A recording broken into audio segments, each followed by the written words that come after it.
নমস্কার বন্ধুরা, আমি মমতা টেস্টি কিচেনে আপনাদের সবাইকে স্বাগত। দেখুন আজকে কী রেসিপি নিয়ে এসেছি। দেখুন এখানে আজকে কিন্তু মটরশুঁটি নিয়ে এসেছি। অবশ্যই মটরশুঁটি আমরা সবাই ভালোবাসি। তার আগে জানাই সবাইকে আন্তরিক ভালোবাসা। 1 কিলো মটরশুঁটি আমি ভালো করে পরিষ্কার করে ধুয়ে নিয়েছি। মটর পনির খেতে কার না ভালো লাগে, তাই না?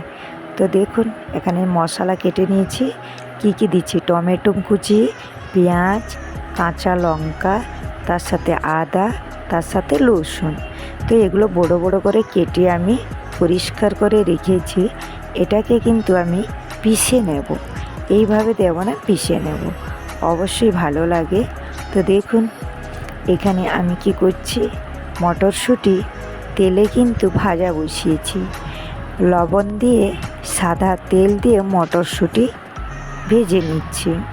এখানে কিছুটা মটরশুঁটি অল্প রয়েছিল, গজা হয়ে গেছিল, তাই আপনারা দেখতে পাচ্ছেন।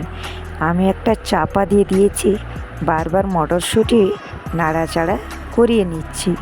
গ্যাসটা লো ফ্লেমে রেখে মটরশুঁটিটা আগে লবণ দিয়ে হালকা করে তেলে ভেজে নিলে বেশ ভালো লাগে। মটর পনির সবারই পছন্দ বন্ধুরা।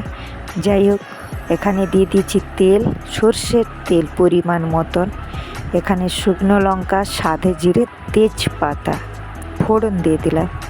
তো বন্ধুরা অবশ্যই লাইক কমেন্ট করে জানাবেন। যারা নতুন দেখছেন অবশ্যই চ্যানেলটাকে সাবস্ক্রাইব করবেন।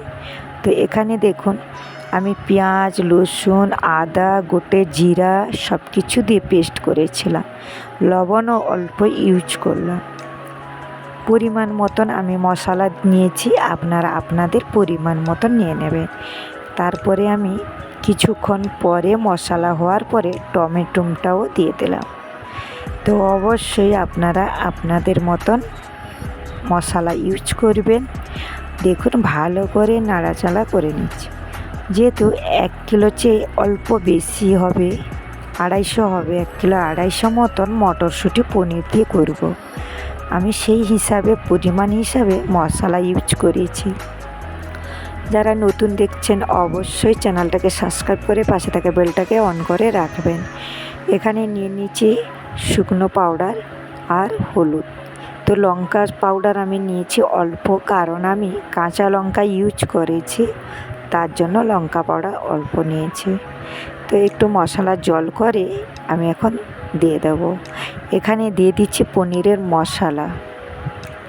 পনির মশলা ইউজ করেছি, আপনারা অবশ্যই আপনাদের মতন বানাবেন।